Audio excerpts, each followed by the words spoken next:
Hello everyone. இன்னைக்கு நம்ம என்ன பார்க்க போறோம்னு பார்த்தீங்கன்னா, ஐடி செக்யூரிட்டி இன்ஜினியருக்காக ஜாப் போஸ்ட் பண்ணியிருக்காங்க. அது என்னன்னு பார்க்கறதுக்கு முன்னாடி, இந்த மாதிரி ஜாப் அப்டேட்ஸை நீங்கள் மிஸ் பண்ணாமல் பார்க்கணும்னு நினச்சிங்கன்னா, நம்ம சேனலை சப்ஸ்கிரைப் பண்ணிக்கோங்க. பக்கத்தில் இருக்க பெல் ஐக்கானையும் ப்ரெஸ் பண்ணிக்கோங்க. அப்போ தான் நான் டெய்லியும் போடுற ஜாப் அப்டேட்ஸ் உங்களுக்கு நோட்டிஃபிகேஷனாக வரும். ஸோ என்ன ரோல்னு பார்த்தீங்கன்னா, ஐடி செக்யூரிட்டி இன்ஜினியர்னு கொடுத்துருக்காங்க.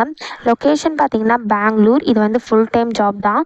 ஸோ கீழே பார்த்தீங்கன்னா கம்பெனி ஓவர்வியூ, ஜாப் டிஸ்கிரிப்ஷன், உங்கள் ரோல்ஸ் அண்ட் ரெஸ்பான்சிபிலிட்டிஸ், உங்களுக்கு என்னென்ன ஸ்கில்ஸ் எல்லாம் இருக்கணும், எதெல்லாம் எக்ஸ்பீரியன்ஸ் இருக்கணும், இது எல்லாமே கொடுத்துருக்காங்க. இது எல்லாத்தையும் நீங்கள் கோ த்ரூ பண்ணிக்கோங்க. இதெல்லாம் உங்களுக்கு மேட்ச் ஆச்சுன்னா இந்த ஜாபுக்கு நீங்கள் அப்ளை பண்ணுங்கள். ஸோ குவாலிஃபிகேஷன் பார்த்தீங்க அப்படின்னா, நீங்கள் bachelors degree in cyber security, computer science, system engineering or அது ரிலேட்டட் ஃபீல்ட்ஸில் பண்ணியிருக்கணும் அப்படின்னு சொல்லியிருக்காங்க. ஸோ நீங்கள் பேச்சுலர்ஸ் டிகிரி வந்து cyber security, computer science, system இன்ஜினியரிங்கில் பண்ணியிருந்தால் இந்த ஜாபுக்கு நீங்கள் எலிஜிபிள் அப்ளை பண்ணுறதுக்கு. ஒரு வேளை நீங்கள் இந்த ஃபீல்ட்ஸில் பண்ணலனா கூட உங்களுக்கு வந்து இது ரிலேட்டட் ஃபீல்ட்ஸில் எக்ஸ்பீரியன்ஸ் இருந்தது அப்படின்னா நீங்கள் இந்த ஜாபுக்கு அப்ளை பண்ணலாம் அப்படின்னு சொல்லியிருக்காங்க. ஸோ எக்ஸ்பீரியன்ஸ் பார்த்தீங்க அப்படின்னா உங்களுக்கு 0 to 2 years வரைக்கும் எக்ஸ்பீரியன்ஸ் இருக்கலாம் அப்படின்னு சொல்லியிருக்காங்க. ஸோ நீங்கள் ஃப்ரெஷர்ஸாக இருந்தாலும் இந்த ஜாபுக்கு அப்ளை பண்ணலாம், எக்ஸ்பீரியன்ஸ்டாக இருந்தாலும் இந்த ஜாபுக்கு நீங்கள் அப்ளை பண்ணலாம். ஸோ உங்களுக்கு வந்து GCIH ஸோ இந்த மாதிரி சர்டிஃபிகேஷன்லாம் கொடுத்துருக்காங்க. இந்த மாதிரி சர்டிஃபிகேஷன்லாம் உங்களுக்கு இருந்தது அப்படின்னா அது வந்து ரெக்வயர்டு கிடையாது, பட் அது இருந்தது அப்படின்னா உங்களுக்கு அது ஆடட் அட்வான்டேஜ் அப்படின்னு சொல்லியிருக்காங்க. ஸோ உங்களுக்கு வந்து பேசிக் நெட்வொர்க்கிங் கான்செப்ட்ஸ்லாம் நல்லா தெரிஞ்சிருக்கணும்னு சொல்லியிருக்காங்க. அதெல்லாம் உங்களுக்கு நாலேஜ் இருக்கணும் அப்படின்னு சொல்லியிருக்காங்க. TCP, IP, OSI மாடல்ஸ் இதெல்லாம் உங்களுக்கு பேசிக் நாலேஜ் இருக்கணும் அப்படின்னு சொல்லியிருக்காங்க. ஆப்ரேட்டிங் சிஸ்டம்லாம் உங்களுக்கு நல்ல அண்டர்ஸ்டாண்டிங் இருக்கணும் அப்படின்னு சொல்லியிருக்காங்க. லினக்ஸ், விண்டோஸ் இதெல்லாம் உங்களுக்கு வந்து பேசிக் நாலேஜ் இருக்கணும் அப்படின்னு சொல்லியிருக்காங்க. உங்களுக்கு குட் கம்யூனிகேஷன் ஸ்கில்ஸ் இருக்கணும்னு சொல்லியிருக்காங்க. டைம் மேனேஜ்மெண்ட் ஸ்கில்ஸ் இருக்கணும்னு சொல்லியிருக்காங்க. ஸோ உங்களுக்கு வந்து நீங்கள் லேர்ன் பண்ணுறதுக்கு வில்லிங்காக இருக்கணும் அப்படின்னு சொல்லியிருக்காங்க. நீங்கள் போத் இண்டிபெண்ட்டாகவும் ஒர்க் பண்ணணும், டீம்லேயும் ஒர்க் பண்ணணும் அப்படின்னு சொல்லியிருக்காங்க.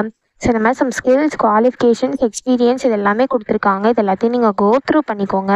இதெல்லாம் உங்களுக்கு மேட்ச் ஆச்சுன்னா இந்த ஜாபுக்கு நீங்கள் அப்ளை பண்ணுங்கள். ஸோ இது எப்படி அப்ளை பண்ணணும்னு பார்த்தீங்க அப்படின்னா, இங்கே அப்ளை நவுன்னு இருக்கு இல்லையா, இதை கிளிக் பண்ணிங்கன்னா இப்படி ஒரு ஸ்க்ரீன் ஓப்பன் ஆகும்.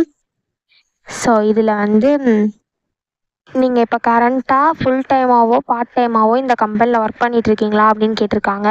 ஸோ நீங்கள் ஒர்க் பண்ணிகிட்டு இருந்தீங்கன்னா எஸ் கொடுத்துக்கோங்க, இல்லைனா நோ கொடுத்துக்கோங்க. நான் நோ கொடுக்குறேன். ஸோ ஒன்ஸ் நீங்கள் நோன்னு கொடுத்ததுக்கப்புறம் ஸோ நீங்கள் வந்து கான்ட்ராக்ட்லேயோ இல்லை வந்து ஏஜென்சியா அப்படின்னு கேட்டிருக்காங்க. ஏஜென்சி ஒர்க்கரோ இல்லை கான்ட்ராக்டரா அப்படின்னு கேட்டிருக்காங்க. ஸோ அதுக்கும் நோன்னு கொடுத்துக்கோங்க. ஸோ நீங்கள் எப்பயாவது இந்த கம்பெனியில் ஒர்க் பண்ணியிருக்கீங்களா அப்படின்னு கேட்டிருக்காங்க. ஸோ அதுக்கும் நோ கொடுத்துக்கோங்க. ஒன்ஸ் எல்லாத்துக்கும் நீங்கள் ஃபில் பண்ணதுக்கப்புறம் இந்த இடத்துல உங்கள் இமெயில் ஐடி என்ட்ரு பண்ணிக்கோங்க. ஒன்ஸ் இந்த இமெயில் ஐடியை நீங்கள் என்ட்ரு பண்ணதுக்கப்புறம் நீங்கள் நெக்ஸ்ட்டுன்னு கொடுத்தீங்க அப்படின்னா உங்களுக்கு நெக்ஸ்ட் ஸ்டெப் போகும். ஸோ அதில் வந்து உங்களுக்கு ஒரு 4-5 ஸ்டெப்ஸ் இருக்கும். அது எல்லாத்தையும் நீங்கள் முடிச்சதுக்கப்புறமா லாஸ்ட்டாக ரிவ்யூ இருக்கும். அந்த ரிவ்யூவில் வந்து நீங்கள் ஃபுல்லாக நீங்கள் என்ன ஃபில் பண்ணீங்கன்னு எல்லாத்தையும் பார்த்துட்டு அது எல்லாம் கரெக்டாக இருக்கான்னு செக் பண்ணிட்டு கீழே வந்தீங்க அப்படின்னா உங்களுக்கு சப்மிட்னு இருக்கும். ஸோ அந்த சப்மிட்டை கிளிக் பண்ணி சப்மிட் பண்ணி அப்ளை பண்ண வேண்டியதான். ஸோ இப்படி தான் அப்ளை பண்ணணும். இதை அப்ளை பண்ணுறதுக்கான லிங்க் வந்து நான் டிஸ்கிரிப்ஷனில் கொடுத்துட்றேன், செக் பண்ணிக்கோங்க. தேங்க்யூ.